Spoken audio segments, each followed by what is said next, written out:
In this week's video, I think about all of my favorite colors and choose the exact opposite.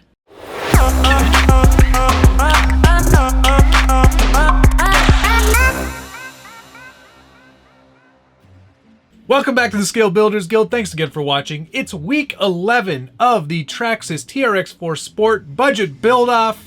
And if you are not familiar with the budget build-off format, and a lot of people seem to not be familiar with it, this is where Josh from Harley Designs and I take $50 each week and upgrade our TRX-4 Sport Kit to make it the exact truck that we want it to be.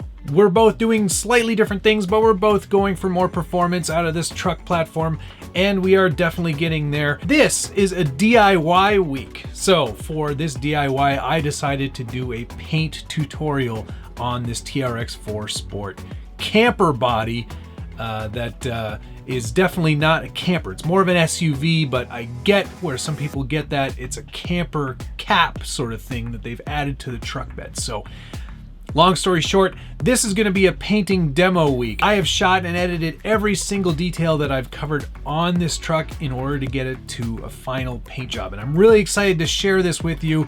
I did make one rookie mistake though, and I feel really dumb for doing it, but there is one thing, and you'll catch it as I get into it later, but it's one thing that I really regret doing, and it kind of almost ruined the whole thing. So watch for that. I'll be sure to point it out. I did try to do something a little bit Harley-esque in the paint job, and I think you will see it as it develops that it is definitely trolling him. This is definitely not a paint scheme that I would normally go with. These colors aren't really my style, but I know that Josh likes them, and I wanted to make sure that he really liked this body, because I think at the end of this, I'm going to end up sending him this one because I would love to see him run it, actually. Let's get right into it. Let's not waste any more time. Here we go. Okay, so the first step, of course, is body prep. I had to get the light kit here for the Traxxas camper body because it includes these templates for cutting out all of the lenses for the light buckets. So I applied those to the outside, marked everything off, drilled everything out with a standard drill, and then I also used this stepping drill bit for larger holes. It requires a 4mm hole, so that made it super easy to do. I use Excel blades in all my hobby knives, and that's for scoring and snapping out all of the lenses for the light buckets. It's really simple when you score it very well and with a nice sharp blade, so make sure that you do that.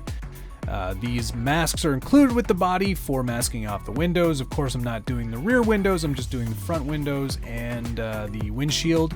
The other windows will be, of course, masked and covered off, just sort of like my last Jeep Speed body. I picked out a design using Harley's crown and the word resigns, and I'm just sort of masking out where I'm going to put everything here. And I'm actually applying this to the inside because what I'm going to do is trace these letters out with a Sharpie, and that's so I can recreate these letters and have sort of a hand-drawn look with my airbrush. And of course, you have to do this first if you want this design to appear on the very outside of the body as if it were sprayed on. So I'm using some Proline paint here. This is a water-based airbrush Lexan style paint.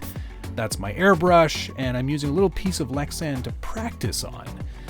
Just spraying a little bit of paint on there, getting the right flow, and then I'm carefully tracing out each of those letters on the inside of the body.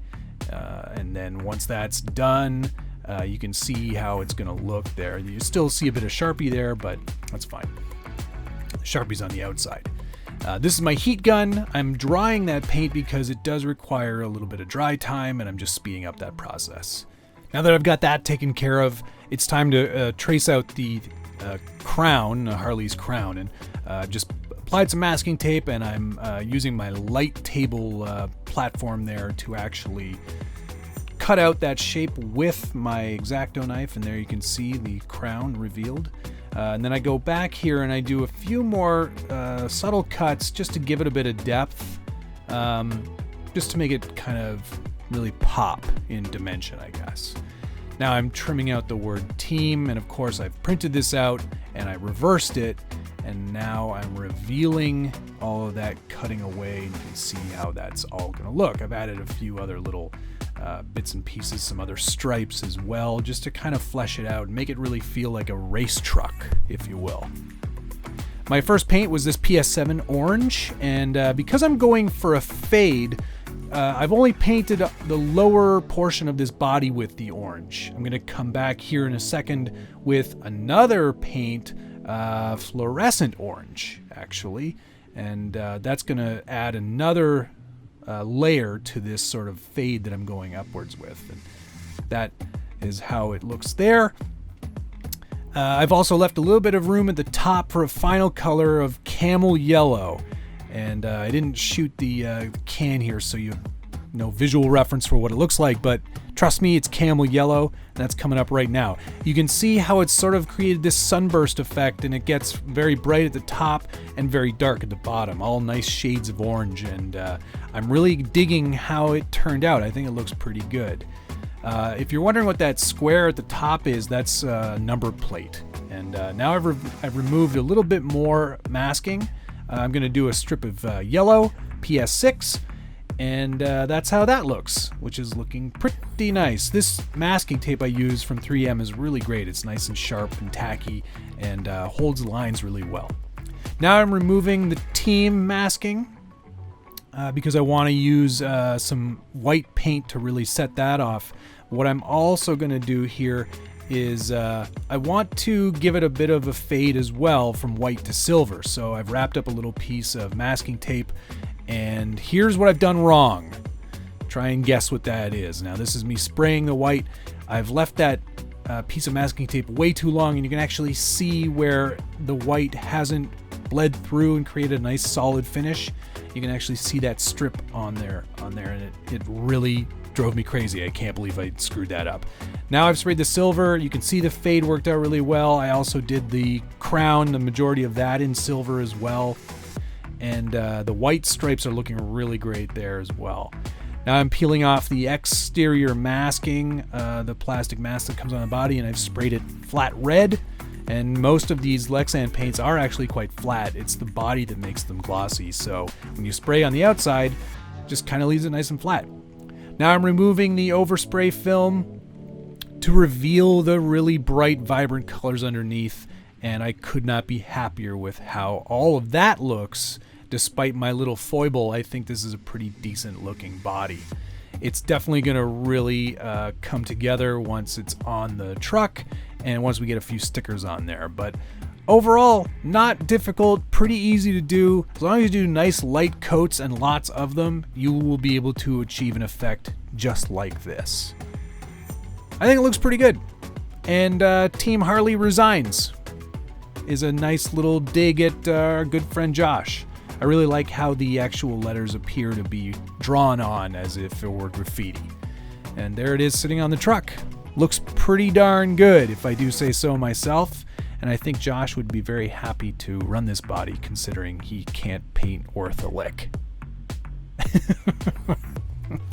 So there you have it. That is painting in a nutshell. Definitely very Jeep Speed or race truck inspired. This is a pretty extreme look for this truck, but I think it brings a lot of attention to itself this way, and that's exactly what I think Josh would really appreciate.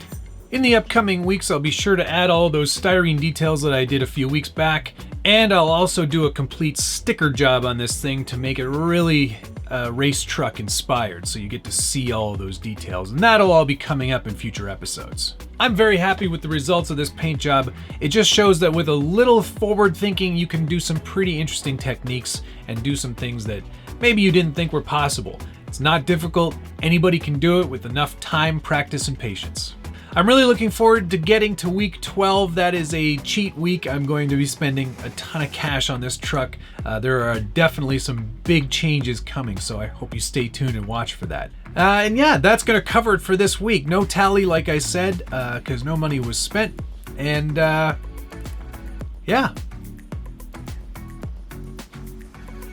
That's it. Thanks so much for watching. See you again soon.